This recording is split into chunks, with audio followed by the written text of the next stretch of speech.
العلی العظیم بسم اللہ الرحمن الرحیم الحمد للہ الملک الحق المبین وهو رب العالمین والصلاة والسلام على سید المرسلین وخاتم النبیین ورحمت للعالمین وشفیع المذنبین والمخاطب بطاہ ویاسین ابی القاسم محمد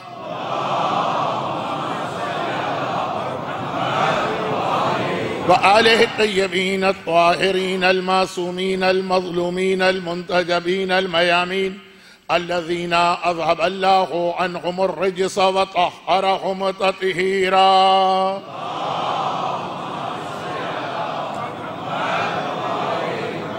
سیما لا بقیت اللہ فی الارضین وحجتہ علی العالمین اللہم عجل لہ الفرج ولعنت اللہ علی اعدائہم اجمعین اما بعد فقد قال اللہ عز وجل فی کتابہ المبین وفرقانہ المتین وقرآنہ المجید بسم اللہ الرحمن الرحیم یا ایہا الذین آمنوا ان تنصروا اللہ ینصرکم ویثبت اقدامکم وقال وتعاونوا علی البر والتقوى ولا تعاونوا علی الاثم والعدوان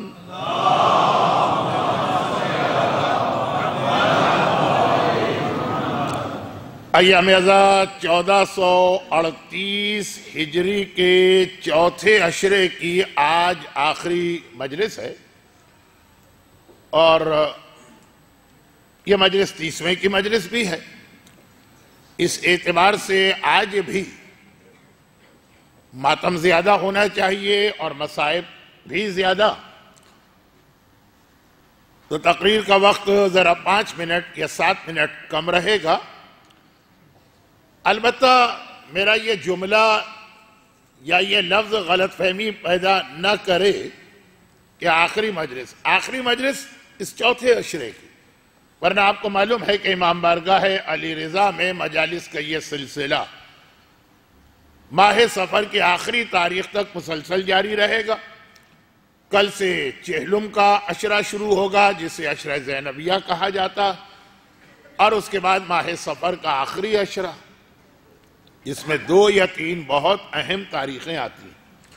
لیکن بہرحال ہماری گفتگو آخری گفتگو ہے اور ہمیشہ کی طرح، یہ کوئی نئی بات نہیں، ہمیشہ کی طرح موضوع یا عنوان خاصی حد تک نامکمل رہ گیا۔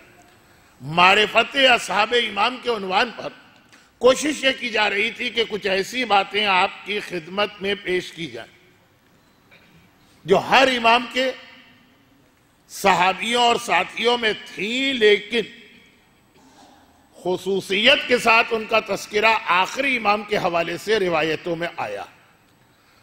آیت اللہ العظمی آغائے لطف اللہ صافی گلپائگانی ہمارے موجودہ مراجع کے سلسلے کی ایک اہم شخصیت، جن مشہور مرجع آیت اللہ گلپائگانی کی آپ نے تقلید کی، ان کے داماد اور ایک طرح سے ان کے جانشین، جب انہوں نے یہ وصیت کی کہ میری نماز جنازہ میرا یہ داماد پڑھائے گا، اور مراجع میں سے انہوں نے امام زمانہ کے حالات پر جو کتاب لکھی ہے اس میں ایک بہت تفصیلی حدیث ہے جس پر میں دنیا کے مختلف علاقوں میں الگ الگ کئی جگہ عشرے پڑھ چکا ہوں، اور جو اس تفصیلی حدیث کا خلاصہ،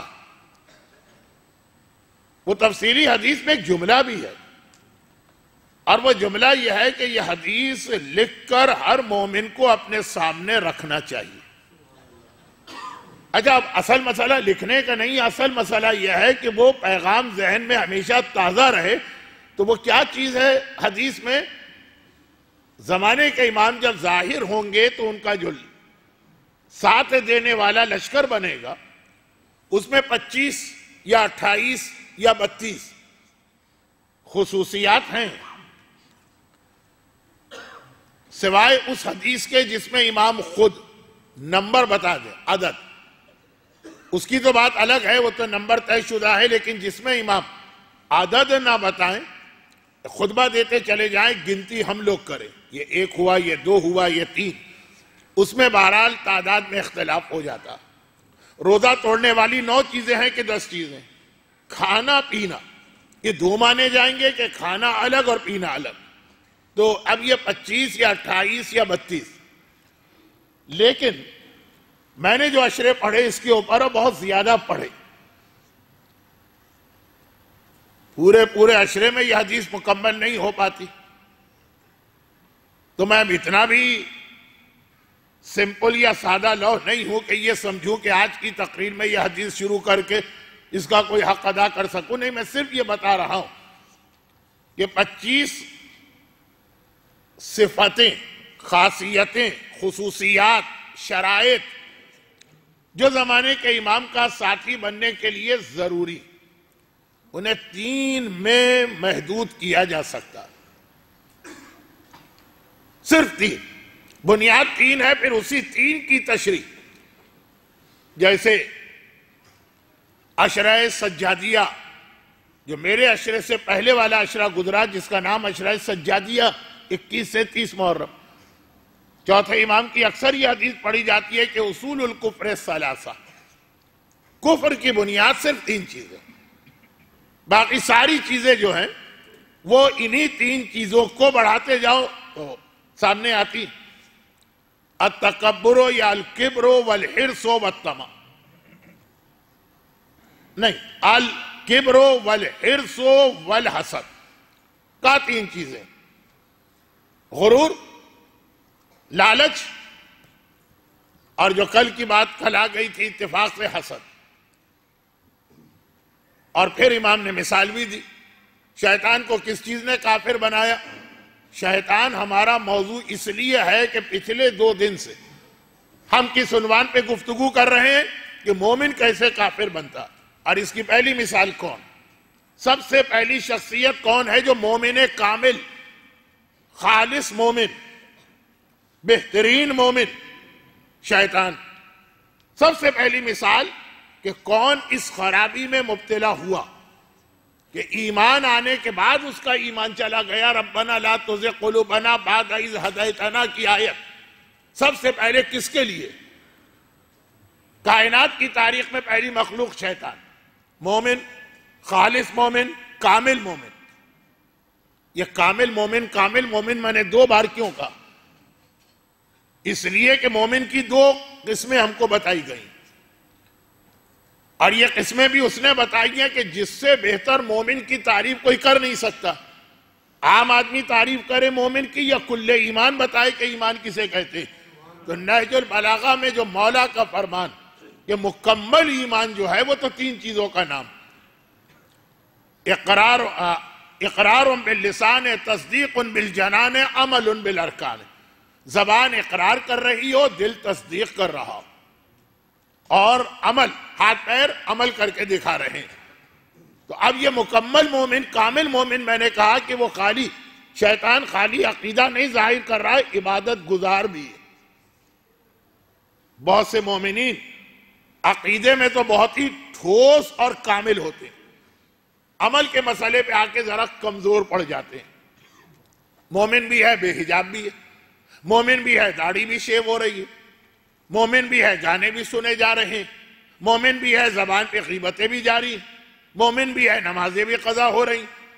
شیطان کامل مومن، لیکن ربنا لا تزغ قلوبنا، اے خدا ہدایت کے بعد گمراہی نہ ملے، اہدنا الصراط المستقیم، اے خدا صراط مستقیم پہ ہمیں باقی رکھ۔ یہ ساری آیتوں کی خلاف ورزی پہلی شخصیت شیطان۔ امام فرماتے ہیں کیوں؟ الکبر، اس کو اس کا تکبر، اس کا غرور، اس کا ایروگنس لے ڈوبا۔ اور پھر حسد، حابیل و قابیل کا مسئلہ، وہ پہلا انسان جس نے ایمان سے چھلانگ لگائی کفر پہ، اور یہ پہلا انسان جس نے قتل کیا کسی کو، لیکن بنیاد حسد اور والحرص، یہ آپ نہیں اتفاق کریں گے۔ لیکن میری مجلس نہیں ہے چوتھے امام کی حدیث، اور اس کو سمجھانے کے لیے میرے پاس ٹائم نہیں ہے، اس لیے میں چھوڑ ہی دے رہا ہوں، بجائے اس کے کہ کوئی کنفیوژن کریٹ ہو اور پوری حدیث کو یا تو آپ مشکوک کا قرار دے دیں، اور یا پھر کسی قابل احترام شخصیت کے بارے میں آپ بدگمان ہو جائیں.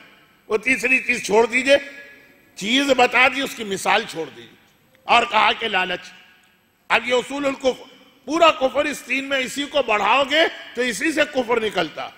بت پرستی کی جڑ یہی، شرک کی جڑ یہی، اللہ کے انکار کی جڑ یہی، رسول کے خلاف میدان میں آنے کی جڑ یہی تین چیزیں. کیا صاحبان ایمان میں یہ تین چیزیں نہیں پائی جاتی؟ کیا ایسے مومن آپ کو نہیں ملیں گے جو اتنے مغرور کہ اپنے سگے بھائی کے سلام کا جواب بھی نہیں دیتے تکبر و غرور کی وجہ سے؟ کیا ایسے مومن نہیں ملیں گے جو ایک دوسرے سے حسد کرتے ہیں؟ کیا ایسے مومن نہیں ملیں گے جن کے دل میں لالچ ہی بھری ہوئی ہے کہ جتنا اللہ دیتا اور ملے؟ اور لالچ تو نہیں، حرص. لفظ حرص ہے، عربی میں یہ حرص ہے. اس کو اگر ہم اردو میں بیان کریں تو شاید لکھنؤ کی عورتوں والا جملہ ہی صحیح ہوگا، ہوکا. تمہیں کھانے کا ہوکا ہو گیا ہے، یہ ہم اکثر اپنی نانی دادیوں سے سنا کرتے تھے. خیر، تو حرص. بات یہ نہیں ہے کہ کفر کیسے بنتا ہے. میں تک مثال دے رہا تھا کہ کفر کی جتنی قسمیں ہیں امام نے ان کو تین میں سمیٹ دیا. اور پھر یہ کہ اب یہ ایک سوال کہ یہ تو ہمارے یہاں بھی چیزیں پائی جاتی ہیں، لیکن یہ پھر ایک الگ موضوع ہے کسی اور موقع کے لیے. اسی طرح اللہ کے رسول ارشاد فرما رہے کہ دنیا کے سارے گناہ وہ ایک چیز میں آ گئے، سارے گناہ. اچھا، اس انداز کی کئی حدیثیں ہمارے پاس بعد میں آئی. حدیث کے اعتبار سے سب سے پہلی حدیث کس کی آئے گی؟ رسول اللہ کی. پھر بعد میں حدیث آئی 11ویں امام کی حدیث کہ ساری خرابیاں اللہ نے گھر میں بند کر دی اور اس کی چابی ہے جھوٹ. اب یہ جھوٹ جو بولنے کا عادی ہے وہ ایک ایک کر کے ہر خرابی میں مبتلا ہوگا. لیکن کیا یہ مباحث اور مسائل آج کی عشرے کی آخری مجلس میں بیان ہونا چاہیے؟ نہیں ہونا چاہیے. چھٹے امام کی حدیث آئی کہ ساری خرابیاں اللہ نے گھر میں بند کر دی اور اس کی چابی ہے شراب. اور یاد کیجئے آپ کہ امام بارگاہ علی رضا کے پرانے عشروں میں نے ایک چھوٹا واقعہ بہت پڑھا کہ شیطان نے پکڑ لیا ایک مومن کو، تین میں سے ایک بات میری ماننا. اس عشرے کے کئی مجالس میں شیطان کا تذکرہ ہوا اور آج تو آغاز ہی شیطان سے ہوا کہ جو اصل موضوع ہے اس کی پہلی مثال شیطان. تو شیطان پکڑ لیا ایک مومن کو، تین میں سے ایک کام کرنا ہے، برابر پڑوسی کو قتل کر دو. گھبرا گیا، میں اور قتل؟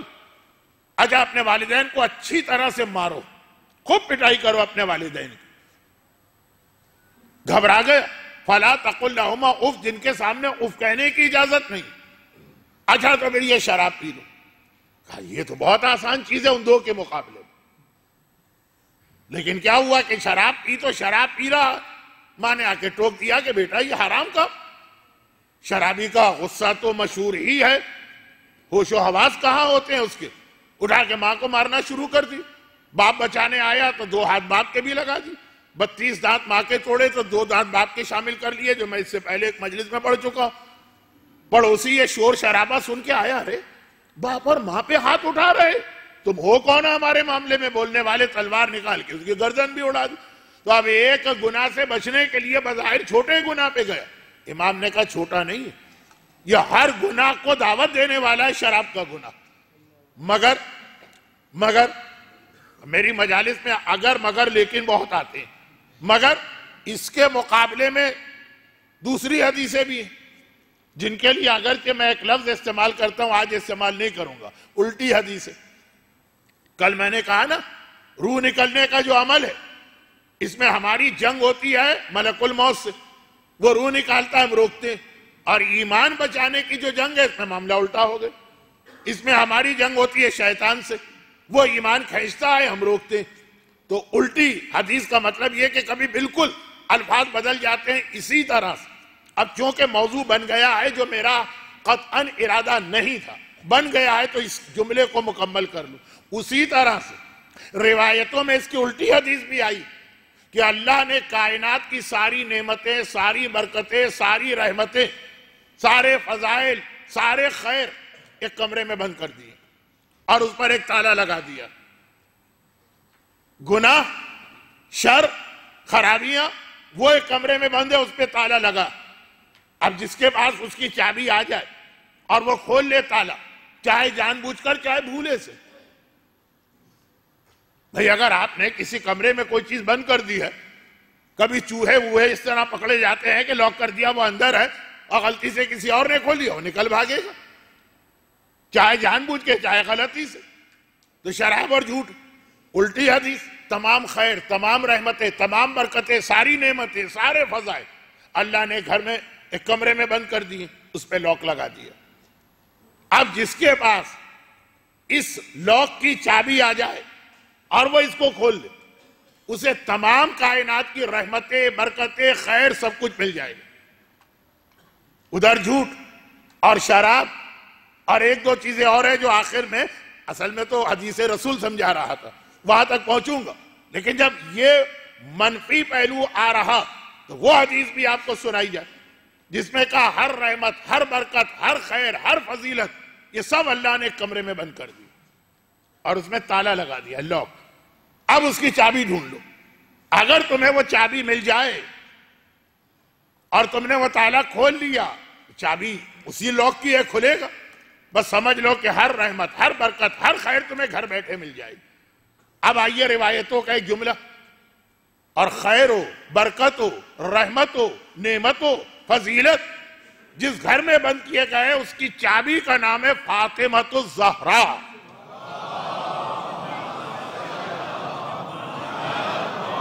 یہ روایت کا جملہ ہے. شہزادی کونین، اس کائنات کی ہر رحمت، ہر برکت، ہر خیر، ہر فضیلت شہزادی کونین کے ذریعے سے ملا کرتی ہے. جو فاطمہ کا ہو گیا اسے کائنات کی ہر برکت مل گئی. اب یہ حدیث جب میں نے اس طرح سے پڑھی تو کسی صاحب کو اعتراض ہوا لفظ چابی پر. اچھا اتفاق ایسا ہوا، اب یہ بھی ابھی آپ دیکھیں گے کہ میں اس جملے پر بالکل ایسا لگ رہا ہے کہ اللہ زبردستی مجھے پہنچا گیا. آج تو میرا ارادہ ہی نہیں تھا یہ جملہ کہنے کا، آ گیا میری زبان پہ. اور وہ کیا جملہ؟ اعتراض ہوا پہلا. اچھا وہ اعتراض تو چھوڑ دیجئے، وہ بھی ہوتے ہیں، نعوذ باللہ من ذالک.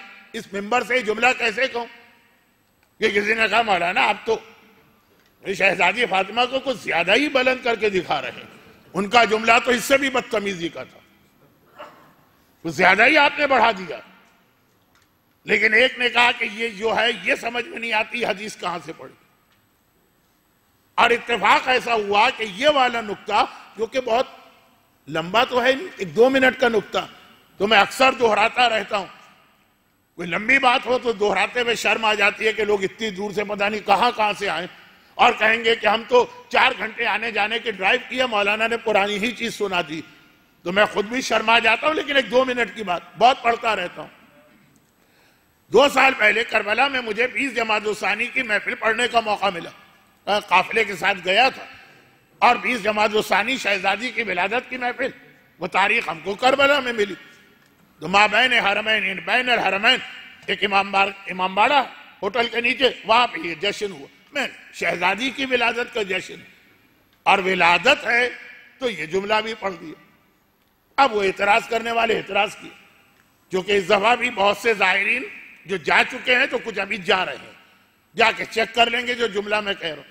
اسی شام کو ہمیں، یہ دوپہر کی بات تھی، جشن ظہر کی نماز کے بعد تھا، شام کو ہمیں اطراف کربلا کی پیدل زیارت کے لیے جانا تھا اور اسی باغ میں جانا تھا امام کے، جو پھر فرات کے دریا کو کراس کرتے ہیں اور زمانے کے امام کی وہ مسجد یا امام بارگاہ آتی ہے، اور پھر ہم باغ میں پہنچے. اب وہ باغ کے اندر وہ جگہ کے جہاں امام آتے تھے اور وہ کنواں جہاں امام غسل کرتے تھے اور اس کا پانی بھی لوگ لے کے اب تک آتے ہیں، وہ ساری چیزیں، یہ تو بات پھیل رہی ہے، زیارت زیارت زیارت. تو جو زیارت وہاں پہ پڑھی جاتی ہے وہ گیٹ کے اوپر بہت بڑی بڑی لکھی ہے. اب وہ زیارت بھی پڑھنا شروع ہوئی، اور میرا ایک طریقہ ہے کہ جہاں جہاں وقت ہو تو میں یا ترجمہ کرتا ہوں یا خلاصہ کہ آپ پڑھ کے آ رہے ہیں. ابھی جو لوگ جا رہے ہیں زائرین، ان سے کہتا ہوں کہ آپ بھی میرے گواہ بن جائیں. اب وہ زیارت ہو رہی، چھٹے امام کا تذکرہ، اور اس میں ایک جملہ آیا السلام علیکہ یا مفتاح الخیرات. مفتاح عربی میں کسے کہتے ہیں؟ آپ تو جس علاقے میں بیٹھیں، مفتاح چابی کو کہتے ہیں. اور خیرات خیر کی جمع، یہ اردو والی خیرات نہیں ہے بھی، خیر کی جمع. آپ پہ ہمارا سلام، ہر خیر، ہر رحمت، ہر برکت کی چابی آپ. باقاعدہ روایت میں یہ لقب آیا.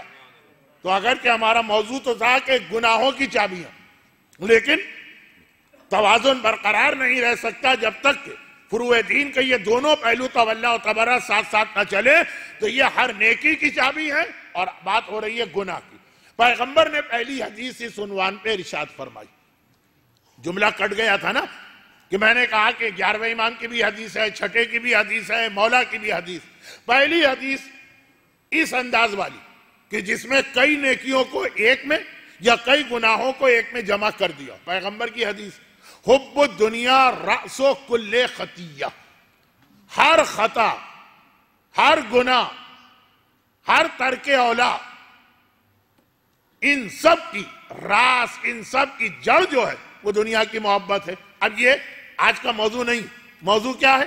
اصحاب امام، معرفت اصحاب امام، جو 35 یا 32 یا 28 یا 25، کم سے کم 25، اور انہی کو اگر الگ الگ کر کے گنے تو 32 خاصیتیں ہیں. ان کو صرف 3 میں جمع کیا گیا. 3، اور وہ 3 یعنی اصحاب امام زمانہ کی صرف 3 باتیں، بس صرف 3. حدیث میں 32 ہے، حدیث میں 25 ہے، لیکن صرف 3. اور ان 3 میں سب سے پہلی بات ہے کہ وہ حیا والے ہوتے ہیں. کل رات کی مجلس حیا، اصحاب امام کی سب سے پہلی خاصیت یہ بتائی گئی.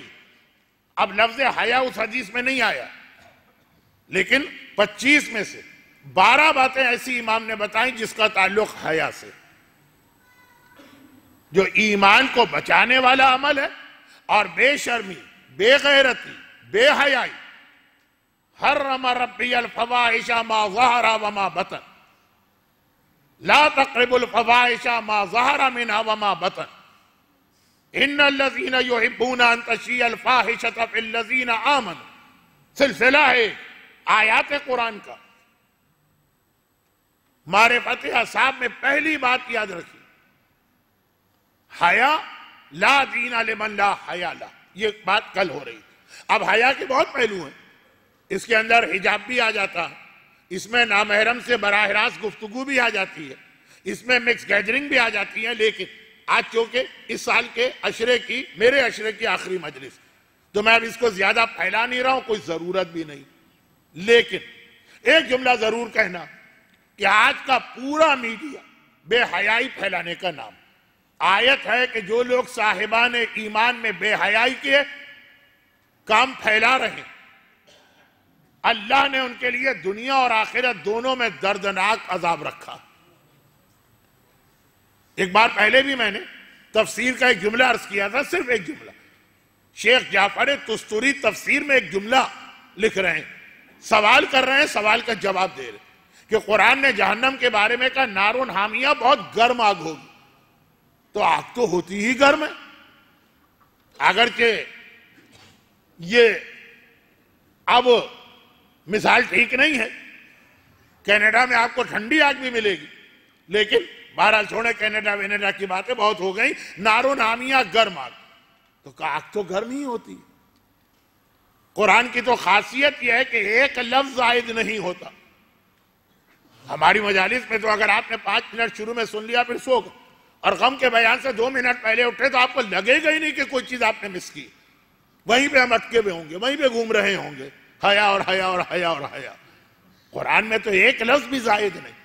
خود ہی جواب دیا کہ ہاں وہ حدیث دیکھو جس میں امام نے کہا کہ جب جہنم کی آگ کو 70,000 مرتبہ پانی سے دھویا گیا، ایک بار دھویا آگ کچھ ٹھنڈی ہوئی، اور دھویا اور دھویا اور دھویا، 70,000 مرتبہ دھویا تو یہ دنیا کی آگ بنی.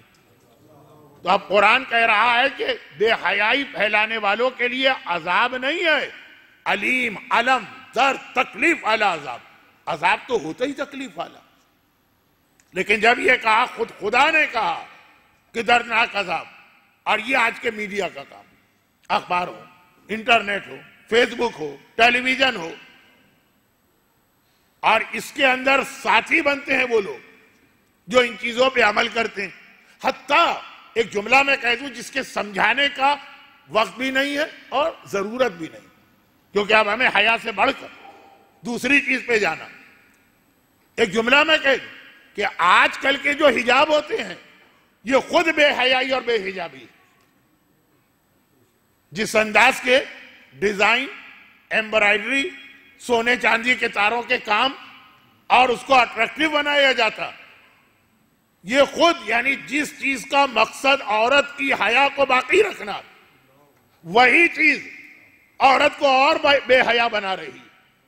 بس یہ تو خالی ایک اشارہ کرنا کہ سر پہ ایک عبا ڈال دینا یا ایک اسکارف اپنے بالوں پہ ڈال دینا یہ حجاب نہیں. تفصیلات تو پھر آپ علماء سے بھی پوچھ سکتے ہیں، اور حجت الاسلام مولانا محمد علی نقوی صاحب کا رمضان کا فقہ کا سیشن. لیکن یہاں پہ اسلام نے ایک بات اور بتائی، یہ حیا جہاں آتی ہے نا وہاں دین جاتا ہے. اور بھی حدیثیں میرے پاس ہیں جس کو پڑھنے کا موقع نہیں. لیکن حیا جو ہے وہ ختم کیسے ہوتی ہے؟ اللہ نے ہر مومن کو حیا والا پیدا کیا. حیا کو ختم کرنے کے لیے پہلے ایک اور چیز ہے کہ جو حیا کو کمزور، دیوار کو گرانا ہو، بہت مضبوط دیوار، پہلے کمزور کیا جاتا ہے پھر گرایا جاتا ہے. درخت کو گرانا ہو پہلے 8-10 دفعہ پش وغیرہ کر کے اسے کمزور کیا جاتا ہے پھر گرایا جاتا ہے. حیا کمزور کس چیز سے ہوتی ہے؟ غنا سے. اب یہ دوسری چیز آ گئی. لیکن اصحاب امام میں یہ دو چیزیں نہیں. اصحاب امام میں امام نے فرمایا کہ جو میرے ساتھی ہوں گے وہ حیادار ہوں گے، غنا سے بچیں گے. میں نے کہا نا کہ 12 چیزیں حیا کے دائرے میں آ گئے. تو جیسے غنا ہے یہ حیا کے دائرے میں. غنا، گانے، سانگز، میوزیکل انسٹرومنٹ کا حرام استعمال. یہ لفظ کو یاد رکھیے گا، ہر میوزیکل انسٹرومنٹ حرام نہیں، جو ہے حرام. اور وہ کیا ہے؟ یہ کام ممبر کا نہیں. یہ کام آپ کو مسائل کے سیشن میں ملے گا یا آغا سیستانی کے کوڈ آف پریکٹس پر Muslims living in the west میں جا کے پڑھ لیجیے. انٹرٹینمنٹ کا جو چیپٹر ہے اس کی ہیڈنگ ہے انٹرٹینمنٹ. کون سا انٹرٹینمنٹ حلال ہے کون سا حرام، یہ تو اشارے کرنا پڑتے ہیں بعض لوگوں کے سوال کی وجہ سے، اور بعض لوگوں کی اکتاہٹ اور بیزاری جو ان کے چہرے پہ نظر آتی ہے وہ اشارہ آدھا کر کے آگے بڑھ جانا پڑتا.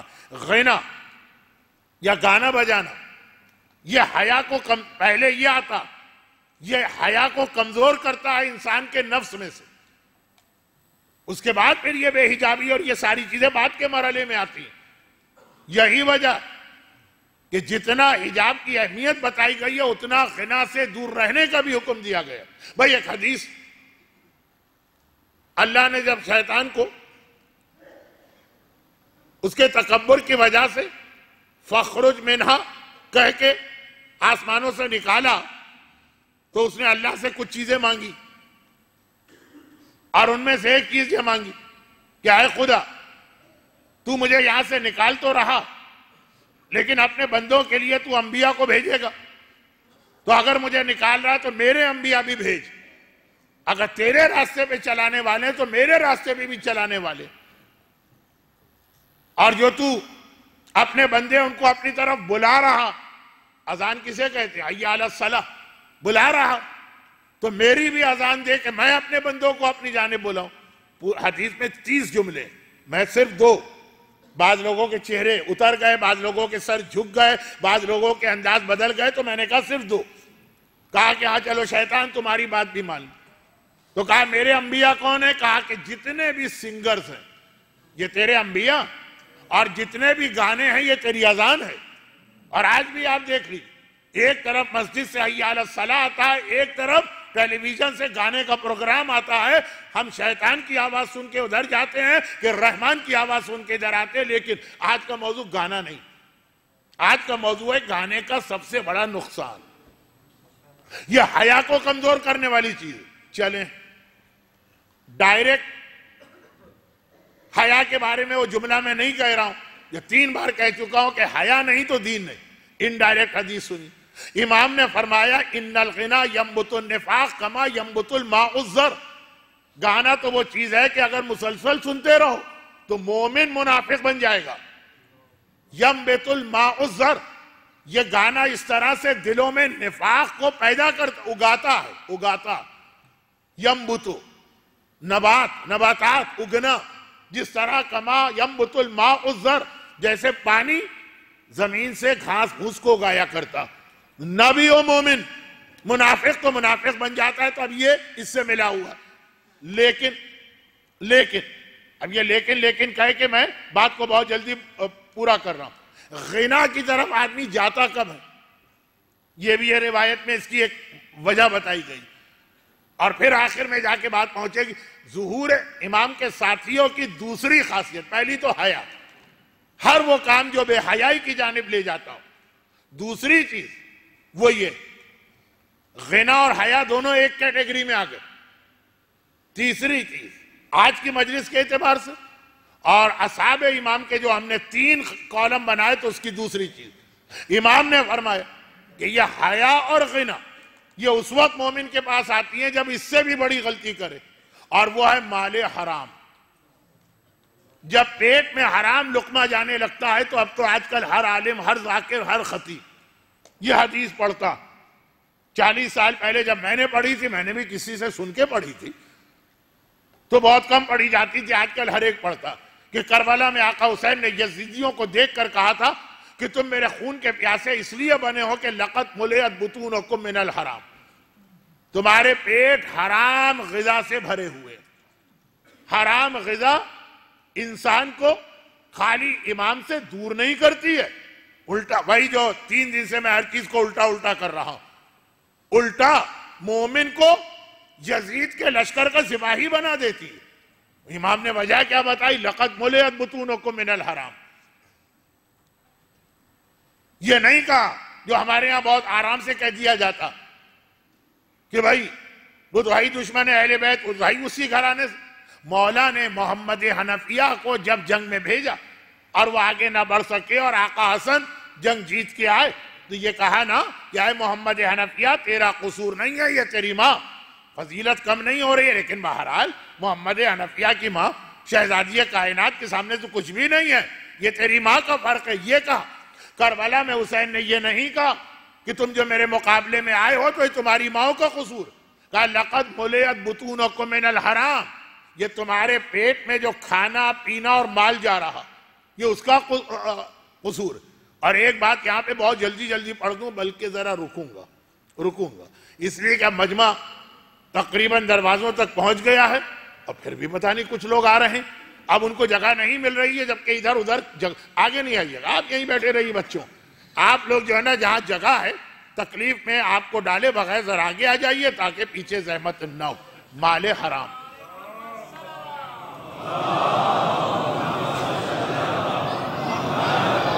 حب الدنیا راس و کل خطیہ ہی کی ایک اور قسم ہے۔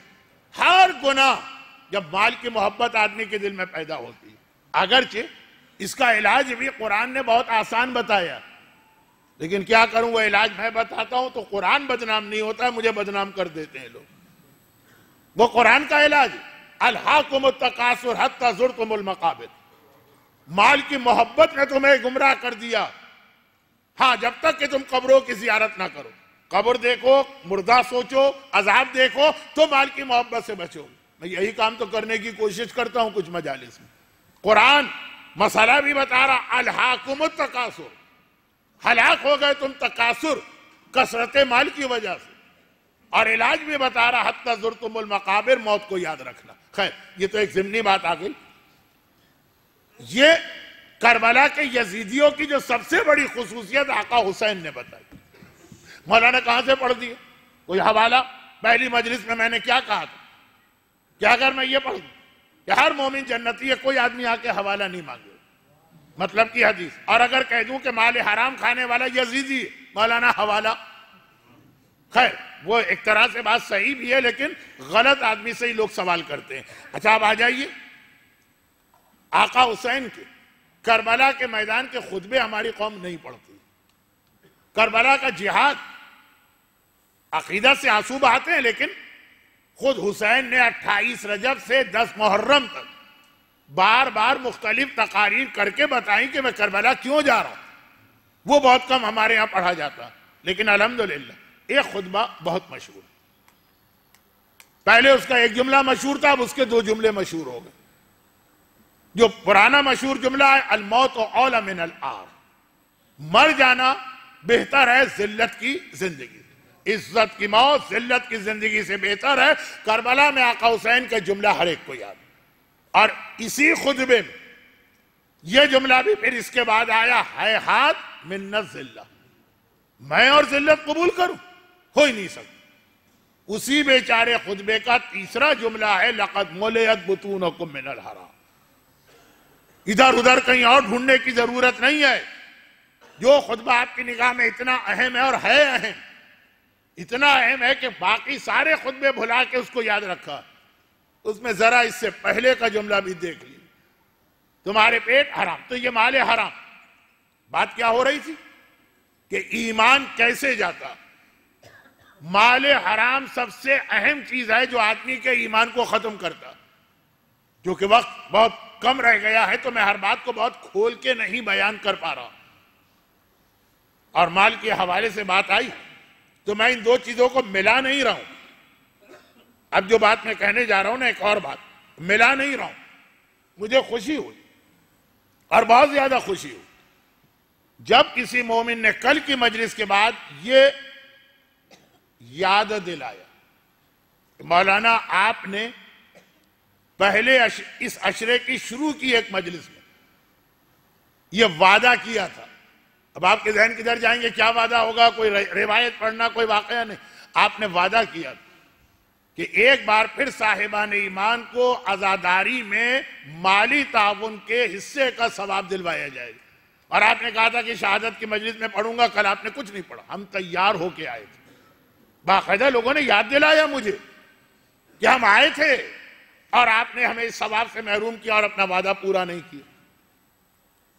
اور میں اکثر ایک جملہ کہتا ہوں کہ بعض اوقات میں کچھ باتیں بے خیالی میں ذرا بڑی تکبر والی کہہ جاتا ہوں. پروردگار پھر چند ہی دنوں کے اندر جو غرور کا سر نیچا، اردو کا محاورہ بھی، کہ ایک بات میں نے کہی تھی، بھائی مجھے سب یاد رہتا ہے میں کہاں سے کہاں چل رہا ہوں. خدا نے کہا تم، یہ تو بہت بڑا دعویٰ ہو گیا. دیکھو اتنا اہم تمہارا وعدہ تو میں ایسا بھولواؤں گا. تو کل تو ہم بھول گئے تھے. بعض مومنین آج یہ نہیں آئے ہوں گے تیار ہو کے، لیکن جب وعدہ مجھے یاد دلایا گیا تو میں صرف اپنے وعدے کو دوہرا رہا ہوں کہ جیسا کہ شروع تقریر میں بھی میں نے عرض کیا کہ ایام عزا کے تمام عشرے یہاں پہ ہوں گے. میری آخری مجلس ہے اس سال کے اس عشرے. کل سے عشرہ چیلم شروع ہو رہا ہے اور اس کے بعد 28 سفر والا عشرہ بغیر کسی وقفے کے مسلسل 20 دن مزید مجلس ہے. اور اس سے پہلے 30 دن آپ سن کے آ چکے. اور سارا سال تو عزاداری کا یہ محاذ کچھ مالی قربانیاں بھی آدمی سے چاہتا. خداوندہ اس کا ثواب امام بارگاہ علی رضا کی اس صف عزا میں تعاون کرنے والے جلیل القدر علماء سے لے کے اس نوجوان تک کو پہنچے کہ جو جوتیاں ہٹا کے ترتیب سے رکھ دیتا تھا، جتنے لوگوں نے خدمت کی ہے. اور اب آئیے کہ امام کا ساتھی بننا، دوسری اہم ترین چیز بتائی گئی. ایک تو حیا، اور دوسری اہم ترین چیز بتائی گئی مال کی محبت تمہارے دل میں نہ ہو. حب الدنیا راس و کل خطیئہ. اچھا اس والی حدیث میں جو میں نے ابھی پڑھی کہ دنیا کی محبت، پھر پیغمبر نے وضاحت بھی کی، کہا کہ یہ دنیا کی محبت سے یہ 8 چیزیں نکلتی ہیں اور 8 چیزوں سے 4 چیزیں نکلتی ہیں، 32 چیزیں جا کے بنتی. لیکن پوری حدیث کی ضرورت نہیں. لیکن ہر خرابی کی جڑ یہ، اور جب انسان کے پیٹ میں مال حرام پہنچتا تو ایک طرف اس کا عقیدہ خراب ہوتا، وہ یا اللہ کا دشمن بنتا ہے یا رسول کا دشمن بنتا ہے یا یزیدی لشکر میں شامل ہو کر زمانے کے امام کا دشمن بنتا. اور دوسری جانب اس کے دل سے حیا رخصت ہوتی ہے. دولت اور بے حیائی یہ ساتھ نظر آئے گی. دولت اور غنا یہ آپ کو ساتھ نظر آئیں گے. یہ 3 بہت اہم مسئلے یاد رکھیے گا. یہ اس سوال کا جواب ہے کہ مولانا ایمان کیسے ختم ہوتا. اور اس کے اندر سب سے بڑی چیز یہ دولت. اب میں جب آتا ہوں ان علاقوں میں، ہر مومن کو دوسرے کے خلاف، کتنی بار میں نے کہا کہ قبر کے اندر بڑے بڑے علماء اور مجتہدین اگر سوال و جواب میں مبتلا ہوئے تو اپنی نماز اور اپنے روزے اور اپنی عبادتوں کی وجہ سے نہیں، اس میں تو الحمدللہ سب پرفیکٹ ہوتے ہیں. مال کے اندر ذرا سی خرابی، شیخ عبد الطاہر خراسانی کا واقعہ کتنا میں نے پڑھا. وہ نیک مومن اور مرنے کے بعد جہنم کے عذاب میں مبتلا ہوا صرف اس وجہ سے کہ خمس کی دیکھ بھال میں وہ ذرا سا لاپرواہی کر گئے، نہ اس کا کچھ لینا نہ اس کا کچھ دینا. مال حرام کھایا نہیں اس نے. کسی نے کہا یہ خمس مستحق تک پہنچا دو، اس نے لیا اور آگے پہنچا دی، لیکن صحیح جگہ نہیں پہنچائے تو کوئی فائدہ بھی نہیں ہوا. لیکن وہاں جو مرتے ہی جہنم کے عذاب میں وادی برہوت کے اندر ملا تھا، وہ ہندوستانی شہزادہ جس نے اس کے پاس ہیرے جواہرات رکھوائے تھے، واقعے کا خالی اشارہ کر رہا ہوں. وہ نجف کے اتنے بڑے عالم کا واقعہ، مرنے کے 1 سال کے بعد کسی کے خواب میں آ رہے ہیں دوست کے. کہاں تھے 1 سال تک؟ کہا کہ میں تو حساب کتاب میں پھنسا کھڑا تھا. کس چیز کا حساب کتاب؟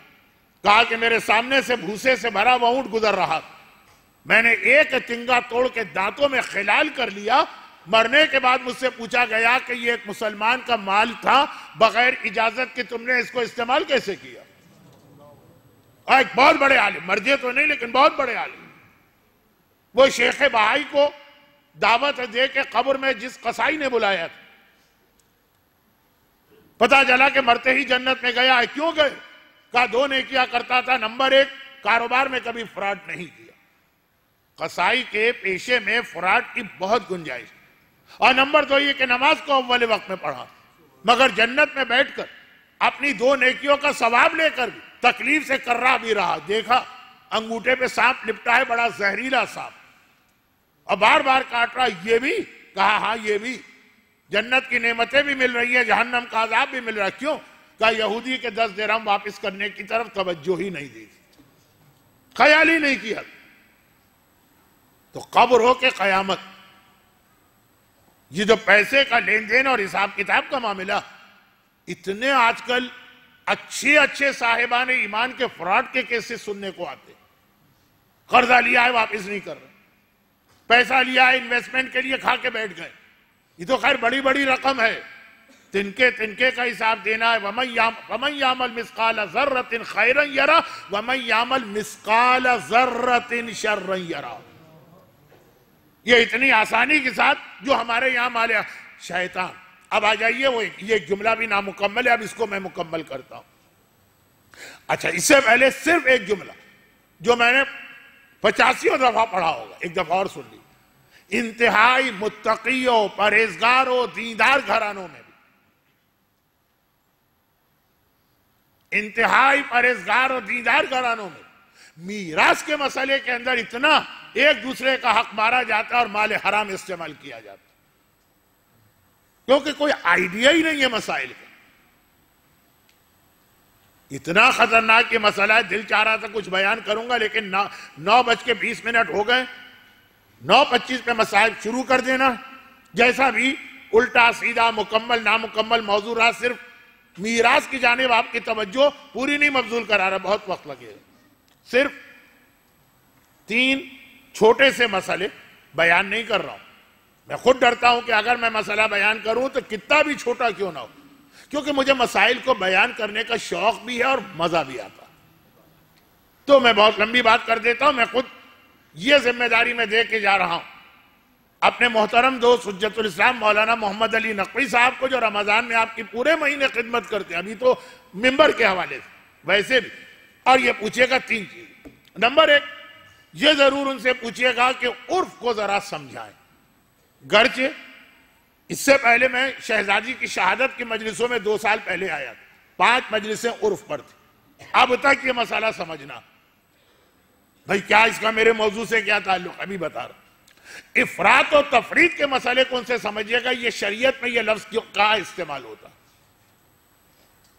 بس میں نے کہا کہ جن لوگوں کے لیے یہ باتیں بڑی عجیب ہیں، کہ یہ ہو کیا رہی، تو مجلس تو لگ ہی نہیں رہی، کسی طرف سے بھی نہیں لگ رہی۔ 9:25 پہ مجھے یہ بیان مکمل کر دینا تو 4 منٹ بچے، مگر یہ دو لفظ تو بہت زیادہ ضروری، اور پھر میراث کے کچھ موٹے موٹے مسئلے۔ عرف کیوں؟ اس لیے کہ میرے پاس ایسے کیس بھی آئے، یہ لوگوں نے ایک دوسرے کو پیسہ دیا کہ جاؤ ہمارے نام سے بزنس کرو، پروفٹ تقسیم کر دیں۔ اب وہ صاحب اس طریقے سے دوسروں کے پیسے کو کاروبار میں بڑے بڑے رسک لے کے استعمال کر رہے ہیں۔ شرن جب آپ نے پیسہ دیا، وہ امین، الامین لا یضمن، امین ذمہ دار نہیں ہوتا، لیکن اگر افراط و تفرید کرے تو ذمہ دار ہوتا۔ اب یہ ہے کیا چیز، یہ سمجھائیں۔ مال حرام میں اسراف آتا ہے، اسراف، اور اسراف کسے کہتے ہیں؟ جو عرفاً اسراف کہلاتا ہے۔ تو یہ عرف کو سمجھیے۔ حیا کے لیے ایک جملہ میں نے کہا، وہ بھی یہاں پہ آپ کو مولانا سمجھا دیں گے۔ عورت کے لیے ایسا حجاب یا اسکارف یا عبا یا چادر پہننا حرام ہے نامحرم کے سامنے، جو خود بڑی پرکشش، طے کون کرے گا پرکشش ہے کہ نہیں؟ عرف۔ تو یہ بہت ایک اہم مسئلہ، میں آپ کا زیادہ وقت نہیں لینا چاہتا کیونکہ یہ مسائل بیان کرنے کا موقع نہیں ہے، لیکن مال حرام اس میں بہت زیادہ سمجھ۔ بھئی فلاں صاحب نے ہمارے پیسے سے بزنس کیا اور وہ سودا کیا، کیا انہیں حق تھا؟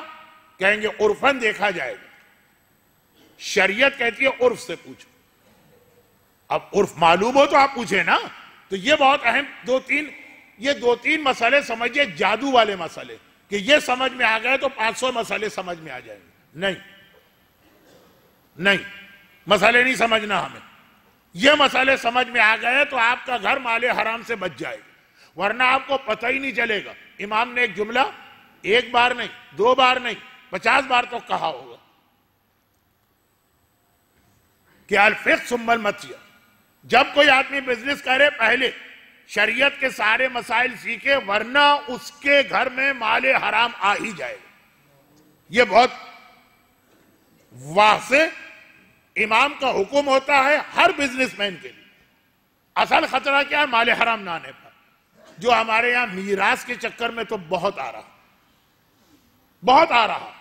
مثلا چھوٹی سی بات کہ ہمارے یہاں شوہر کے مرنے کے بعد اس کی ساری جائیداد کا مالک ایک طرح اس کی بیوی کو سمجھ لیا جاتا ہے، خاص طور پر بچے اگر چھوٹے ہیں، جو سراسر حرام بھی ہے اور سراسر جائز بھی ہے۔ صرف للو کو ذرا سا ہلا دیں تو یہ حرام جائز ہو جائے کہ شوہر اپنی بیوی سے کہہ دے میں تمہیں اپنے نابالغ بچوں کی سرپرستی دیتا ہوں۔ خیر، اب یہ میں غلط چلا، مال حرام۔ اور اب آئیے وہ جملہ جسے مجھے آگے لے کے چلنا تھا لیکن اب وقت نہیں رہا، پھر بھی سنا دو جملہ۔ اور دجال کے بارے میں جتنی روایتیں آئی ہیں سب کا خلاصہ یہی 3 باتیں۔ وہ مال حرام لے کر آئے گا، جسے ہماری دادی کہتی تھی یا نانی، کہ دجال جو ہے وہ روٹی پہ کان کا میل نکال کے رکھے گا اور وہ دے گا اس وقت جب لوگوں کو روٹیوں کے لالے پڑے ہوں گے۔ اتنا وہ غربت کا زمانہ ہوگا، غربت نہیں، دولت ہوگی، روٹی نہیں ہوگی۔ سونا تو آپ نہیں کھا سکتے نا، چاندی تو آپ نہیں کھا سکتے نا، ایک وقت میں جا کے ضائع ہو جاتی۔ کرنسی نوٹ 1 منٹ میں اعلان ہوتا ہے کہ آج سے اس کی ویلیو ختم، آپ کے پاس ڈھیر لگا ہوا ہے، سب بیکار ہو گئے۔ ویب سائٹ پہ پھر یا فیس بک کے اوپر پھر اس کے مختلف استعمال آتے ہیں کہ ہاں اب یہ آپ ٹوائلٹ رول کے طور پہ استعمال کر سکتے ہیں اور مونگ پھلی اس میں رکھ کے لا سکتے ہیں، وہ ایک منٹ لگتا ہے۔ تو اب یہ ہے کہ روٹی کی اپنی اہمیت ہے، ہماری نانیاں دادیاں کہتی تھی نا۔ اور اپنے ساتھ میوزیکل انسٹرومنٹ کو لے کے آئے گا، اپنے ساتھ بے پردہ عورتوں کو لائے گا۔ امام کے ساتھیوں کی 3 خاصیتیں، دجال کے بہکانے کے 3 طریقے۔ بس یہ میں بہت کہتا رہتا ہوں، اس لیے میں اس کی تفصیل میں نہیں جا رہا، مگر ان تینوں میں بھی یاد رکھیے، جو میرا ایک نامکمل موضوع ہے اسے اب مکمل کر رہا ہوں، ختم بات، مجلس کا وقت ختم۔ وہ یہ شیطان کے لیے دنیا کا سب سے مشکل کام ہے مومن کے گھر میں داخل ہونا۔ البتہ شیطان اسے کہتے ہیں جو کسی بھی مشکل کام سے گھبراتا نہیں ہے، مومن گھبراتا ہے۔ 18 گھنٹے کا روزہ کیسے رکھا جائے؟ مومن گھبراتا ہے زندگی بھر کی نمازیں قضا کرنا. جیسے ایک مومنہ کا مسئلہ آیا, 40 سال نمازیں پڑھی, آج پتا چلا کہ نیل پالش کے ساتھ تو وضو ہی غلط, اور وضو غلط ہے تو نمازیں غلط ہے, نمازیں غلط ہے تو تم گناہگار نہیں تھی, کیونکہ مسئلہ نہیں معلوم تھا قضا کرنا. تو چکرا کے بیٹھ گئی زمین. 40 سال کی نمازوں کے قضا کرنا. جی ہاں, میں نے کہا قضا بھی کرنا, اور اگر آپ نے خوش قسمتی یا بدقسمتی سے اس دوران کوئی حج کر لیا ہے تو اونٹ کا کفارہ بھی دینا, اور عورت ہی کو اونٹ کا مشورہ دیتے ہوئے مزہ بھی آتا. خیر, تو خلاصہ یہ ہے کہ بات اتنا مشکل کام, اب تو ہماری عمر ہی چند سال رہ گئی. یہ مومن مولانا آج تک خمس نہیں دیا, تو اس مکان کا بھی خمس دینا, جو 2 فلیٹ لیے اس کا بھی خمس دینا, جو 4 گاڑیاں لی اس کا بھی خمس دینا, جو حج 2 دفعہ کر کے آئے اس کا بھی خمس. اس کو تو وہیں ہارٹ فیل ہونے لگتا. شیطان کبھی نہیں گھبراتا, بڑے سے بڑا کام بتا دو اس کو, اس کی طاقت سے باہر ہے لیکن وہ کرے گا, اور طاقت لگا کے کرے گا. اس کے لیے مشکل ترین کام ہے مومن کے گھر میں داخل ہونا. وہ مومن کو بہکانا چاہتا ہے, اس کے لیے اس کو ہمارے گھر میں آنا. وہ بڑی بے چینی سے چاروں طرف چکر لگاتا ہے مومن کے گھر میں, کہیں سے اتنی جگہ مل جائے. جیسے کراچی کے اندر جو لوگ رکشہ چلاتے ہیں نا, وہ کتنا ہی ٹریفک ہو, ان کو صرف وہ آگے کی پہیے کی جگہ کہیں سے مل جائے, پھر وہ اپنا پورا راستہ بنا لیتے ہیں. پرانے زمانے میں مثال دی جاتی تھی, بدو کے خیمے میں اونٹ خالی گردن لے کے آئے. میں نے کہا پرانی مثال بچے کیا سمجھیں گے, ان کو تو رکشے کی مثال دی جائے. غصے بھی اتنا سے ایک پہیے کے برابر جگہ کے, شیطان کو تو اس سے بھی چھوٹی جگہ چل جائے, وہ چاروں طرف گھومتا. جیسے میں ایک مثال دے رہا تھا ابھی آج کہیں پہ بیٹھ کے, کہ پہلے زمانے کے چور ذرا ڈرپوک ہوتا ہے, وہ جب جاتا ہے کہیں چوری کرنے تو چاروں طرف دیکھتا ہے گھر میں رات کے 12 بجے کے بعد شاید کوئی دروازہ کھلا رہ گیا ہو, شاید کوئی کھڑکی تھوڑی سی کھلی رہ گئی, شاید کہیں پہ کوئی شیشہ ٹوٹا ہوا ہو جس سے ہاتھ ڈال کے میں وہ سٹکنی چٹخنی کھول لوں, شاید کہیں کوئی روشن دان ایسا ہو کہ میں جا سکوں. چاروں طرف جائزہ لیتا رہتا ہے نا, کون سی کھڑکی کھلی بھی مل گئی, کون سا شیشہ ٹوٹا ہوا مل گیا. اسی طرح سے شیطان ہر وقت آپ کے گھر کے چاروں طرف گھوم رہا ہے, اس کو آپ کے گھر میں داخل ہونا. تھوڑی سی جگہ اس کو چاہیے کہ ایک ناخن برابر اس کی انگلی داخل ہو جائے. تو کچھ لوگوں کی عادت آپ نے دیکھی ہوگی, کہیں کوئی پھٹی ہوئی چیز نظر آئے اس میں انگلی ڈال کے وہ مشغلہ ہوتا ہے ان کو, وہ سوراخ کو بڑے سے بڑا کرتے ہیں. اٹھتے ہیں تو پورا قالین خراب کر دیے, اٹھتے ہیں تو پورے کپڑے خراب کر دیے. شیطان کا یہ طریقہ, وہ چاروں طرف گھوم رہا. اور اس جملے کو آسان کر دیا. عمر ابن عبدود, رسول اللہ نے جو خندق کھودی تھی وہ مسجد استراحہ سے لے کے جبل صلاح تک تھی. یہ دونوں چیزیں آج بھی مدینے میں موجود. وہ مسجد بھی ہے ماشاءاللہ, مسجد استراحت, اور جبل صلاح بھی ہے, اور یہ پورا راستہ پیغمبر نے خندق ہر جگہ سے برابر کھدوائی. عمر ابن عبدود آ گیا, کیسا وہ پریشان ہو کے گھوم رہا, مگر بیٹھا نہیں. پہلے دن وہ نہیں آیا خندق کراس کر کے, مسلسل یہاں سے وہاں تک ایک انچ کا جائزہ لے رہا. ایک جگہ اسے موقع نظر آیا کہ یہاں میرا گھوڑا کراس کر سکتا. شیطان کو اتنا موقع نہ دی, یہ کسی طرف سے آپ کے گھر میں داخل ہو گیا. اور بہترین موقع اسے ملتا ہے جس گھر کے اندر رزق حرام آتا, مال حرام آتا. اتنا آسان نہیں ہے کسی مومن کا پیسہ کھا جانا, اتنا آسان نہیں ہے حرام والی چیزوں کے ذریعے پیسہ کمانا. بس میں اختتام پہ پہنچ گیا, شاید یہ 4تھی دفعہ میں اختتام پہ پہنچا ہوں, لیکن اب تو واقعاً پہنچ گیا. اور اس میں ایک بات کا خیال رکھیے گا, زیادہ رونا ان پر آتا, رونا آتا جو اپنے حلال محنت والی چیز کو حرام میں بدل دیتے. اور یہ وہ تمام لوگ ہیں جو حلال تو کماتے ہیں مگر کوئی واجب چھوڑنا پڑتا. عورت کو اپنا حجاب چھوڑنا ہے تب جاب ملا, جاب حلال ہے. لیکن یہ مثال نہیں دینا. وہ والدین جو اپنی اولاد کی تربیت اس لیے چھوڑ دیتے ہیں کہ مولانا آج کی زندگی میں صبح سے شام تک ہم لگے ہیں پیسہ کمانے میں, اتنا وقت کہاں ہے کہ اولاد پہ توجہ دیں. جیسے اگر آپ پیسہ کمانے کے لیے نماز چھوڑ دیں اور یہ کہیں کہ اتنا وقت کہاں ہے کہ نماز پڑھیں, ہم تو صبح سے شام تک انہی گھر والوں کے لیے پیسے کما رہے ہیں, تو یہ عذر کوئی قبول نہیں کرے گا۔ اسی طرح یہ عذر کہ بھائی اولاد کے لیے ہمارے پاس وقت نہیں ہے، ہم تو آتے ہیں وہ سو چکا ہوتا ہے، جب وہ صبح اٹھتا ہے تو ہم سو رہے ہوتے ہیں، اس لیے کہ ہم گھر کا خرچہ چلانے کے لیے اتنی محنت کر رہے ہیں، یا حلال محنت کر رہے ہیں لیکن ایک واجب ترک کیا۔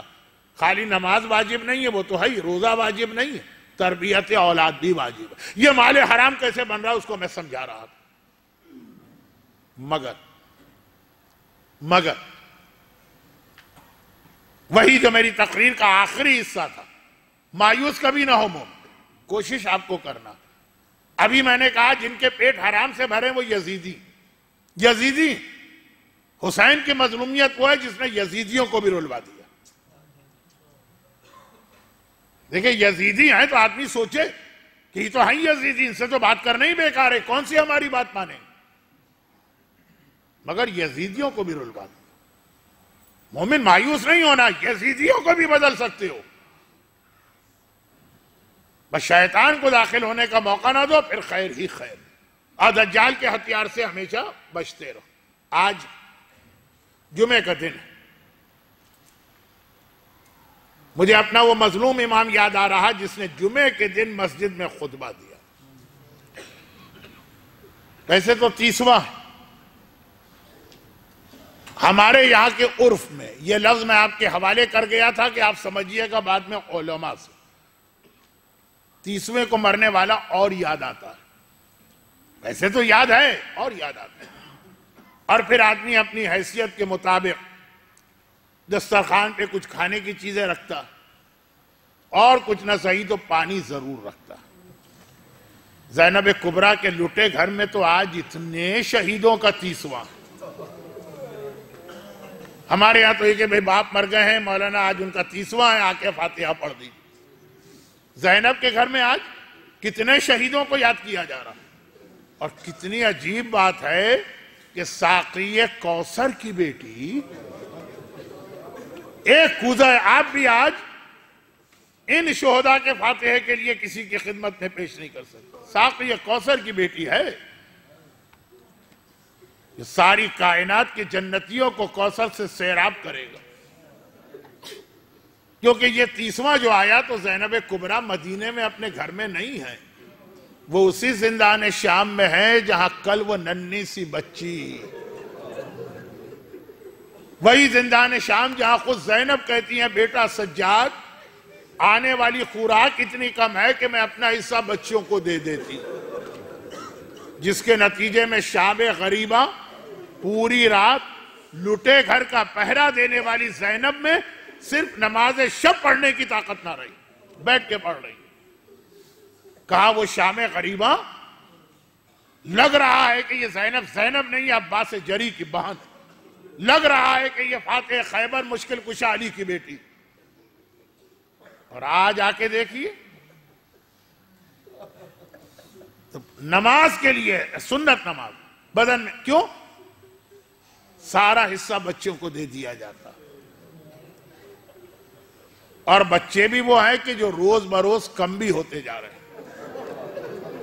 مگر اس حالت میں بھی اچھا آپ رو رہے ہیں کیوں رو رہے ہیں؟ آپ کا اہل بیت سے صرف ایک ایمانی رشتہ ہے، وہی سب سے بڑا رشتہ ہے، لیکن آج آپ 1300 سال بعد چند جملے سنتے ہیں تو پھوٹ پھوٹ کے رونے لگتے ہیں، اور آقا سجاد اپنی آنکھوں سے یہ سب دیکھ بھی رہے ہیں اور ان مصائب کا حصہ بھی بنے ہوئے۔ سکینہ کی پیاس آپ کو رولائے گی کہ آقا سجاد کو رولائے گی؟ مگر جو اصل میرا اختتام ہے اس عشرے کا، مگر ان تمام مصائب کے درمیان سجاد کا جہاد تو دیکھیے کہ کس طرح سے سجاد نے یزیدیوں کو رولایا۔ جمعہ کا دن یزید کا حکم آیا کہ آج قیدی کو قید خانے سے نکال کے مسجد کی نماز جمعہ میں لاؤ۔ وہ میری طاقت بھی دیکھے اور کچھ تقاریر بھی سنانا تھا، اور یہ احساس پیدا کرنا تھا کہ اے سجاد تم ہم سے ٹکرائے دیکھو ہمارے کتنے چاہنے والے اور ماننے والے، تمہارا تو ایک بھی نہیں. یہ غلطی تھی تمہارے بابا کی. خیر، پوری مسجد شام کے یزیدیوں سے بھری ہوئی. اور یہ یاد رکھیے کہ ایک دستور دنیا، ایک طریقہ ہوتا کہ کم از کم جب کسی کو نماز کے لیے لاتے ہیں تو ہتکڑی بیڑی کھول دی جاتی ہے کہ مسجد میں لے جا رہا ہے، یہ نماز پڑھے گا. مجمع میں سے کوئی نہ پوچھے کہ بھائی وہ نمازی ہے، نماز پڑھ رہا.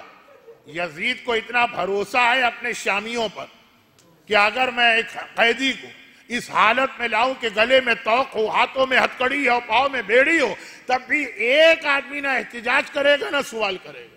اور ہوا بھی یہی. خدا ایک بار پھر آپ کو زیارت پہ لے جائے جب سجاد مسجد میں داخل ہوئے. سارے لوگ نماز کے لیے تیار بیٹھے، خطبہ سننا چاہتے ہیں، اور سجاد کو بالکل آگے ممبر کے قریب جگہ دی گئی، کیونکہ یزید کا مقصد ہی یہ تھا. ساری مسجد نے دیکھا، دیکھیں ابھی جو لوگ پیچھے آ کے بیٹھ رہے ہیں آگے والوں کو پتہ ہی نہیں، لیکن سجاد ساری مسجد نے دیکھا. آج جمعے کا دن، ذہن میں وہ مسجد لائیے نمازیوں سے بھری ہوئی. سجاد بیٹھ گیا، خطیب ممبر پہ گیا اور اس نے خطبہ دینا، جمعے کا خطبہ. خیر، اب وہ تو خطبہ بھی اپنی جگہ ایک بہت اہم پیغام. کہا کہ اے مسلمانوں، مبارک ہو، آج اللہ نے ہمارے حاکم کو فتح دی، اور نعوذ باللہ من ذالک، نعوذ باللہ من ذالک، باغی ابن باغی مارا گیا اور اس کے گھر والے قیدی بن کے آئیں، اور تمہیں یہ فتح و نصرت مبارک. آقا نے 2 جملے کہے. پہلا جملہ یہ کہ اے شخص، تو نے دنیا خریدنے کے لیے آخرت کو بیچ دیا. وہ بے سمجھ تریت، اور کتنا برا سودا کیا،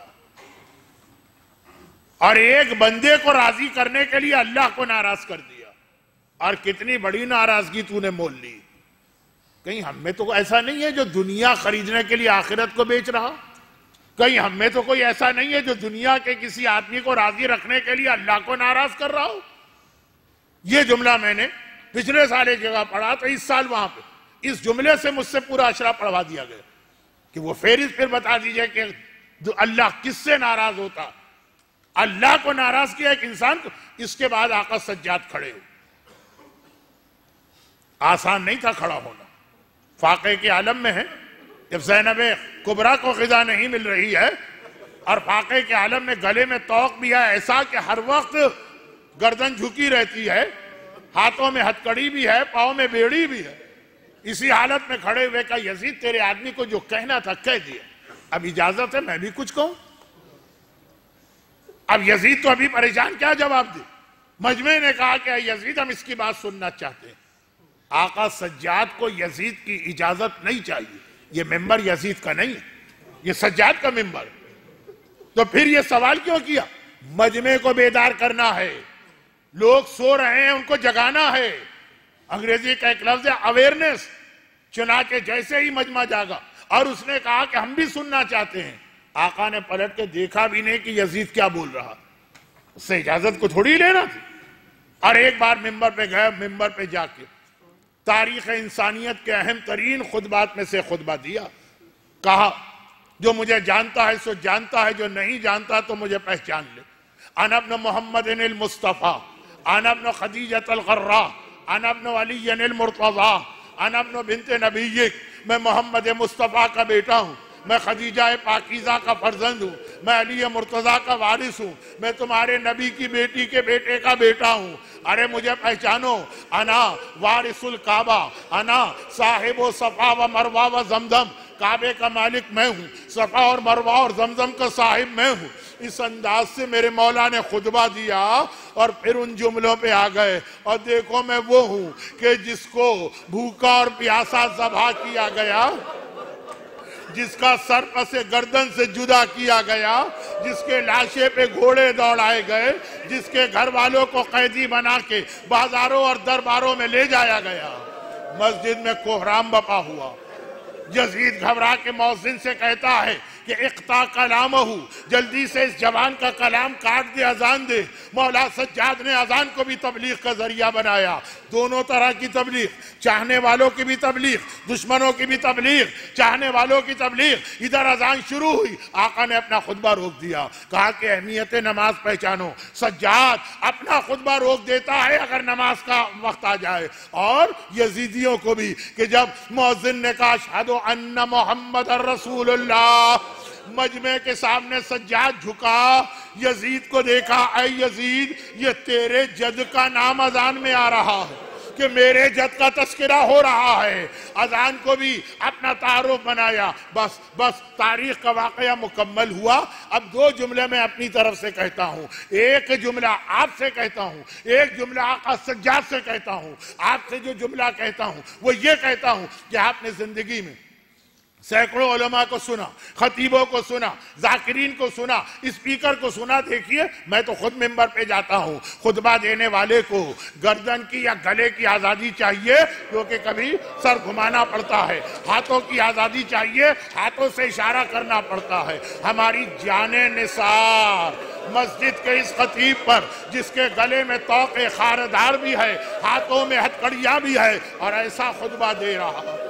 اور ایک آخری جملہ آقا سجاد سے عرض کرنا ہے، ہاتھوں کو جوڑ کے عرض کرنا ہے، مولا سجاد نہ میں آپ کی توہین کر رہا ہوں، نہ آپ کے مصائب کو کم کر رہا ہوں، لیکن ایک جملہ کہنے کو دل چاہتا ہے۔ مولا جب مسجد میں کوہرام بپا ہوا، لوگ رونے لگے، یزید نے آپ کا کلام درمیان میں کٹوایا، مگر کلام کٹوایا تو اذان کے ذریعے نا۔ جب آپ کا بابا کربلا کے میدان میں اصغر کو لے کے آ رہا ہے اور عمر سعد کہتا ہے اقطع کلام الحسین، حسین کا کلام کاٹ دے، تو وہ اذان سے نہ تھا، وہ حرملہ کا 3 بھال کا تیر چلا، جس کا اپنا وزن اصغر کے وزن سے زیادہ، اصغر کا گلا ایک سرے سے دوسرے سرے تک چھدا، اصغر کا خون ناحق حسین کے ہاتھ میں آیا، آسمان کی جانب پھینکنا چاہے تو گھبرا گیا، مولا یہ خون ناحق نہ آئے کبھی بارش نہیں ہوگی،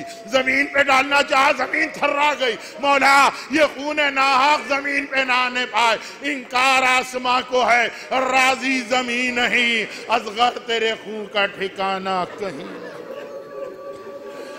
خدا بندہ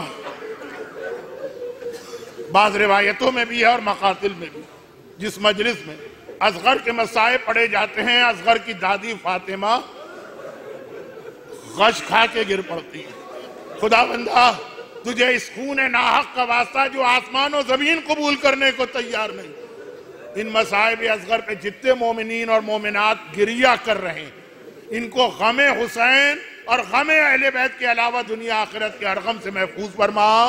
پروردگارہ صاحبان ایمان علی اصغر کے خون ناحق کے طفیل، ان کے گھروں کو، ان کی اولادوں کو، ان کی روزی کے ذرائع کو ہر آفت و پریشانی سے محفوظ فرما۔ خدا بندہ میرے مظلوم آقا سجاد کے اس خطبے کا واسطہ ہمیں بھی اس دین کے احکامات پر عمل کر کے دوسروں تک یہ پیغام پہنچانے کی توفیق عطا فرما، مرحومین کی مغفرت فرما، بیماروں کو شفائے کاملہ عطا فرما۔ 3 خاص بیماروں کی جانب سے التماس سے دعا کے لیے کہا گیا۔ ایک بچہ تو کینسر کا ڈائیگنوز ہوا، خدا بندہ ان سب کو شفائے کاملہ عطا فرما، بے اولادوں کو صاحب اولاد نرینہ فرما، بے روزگاروں کو اصغر کی پیاس کا واسطہ برسر روزگار فرما، ان تمام مظالم کے انتقام کے لیے ظہور امام میں تعجیل فرما۔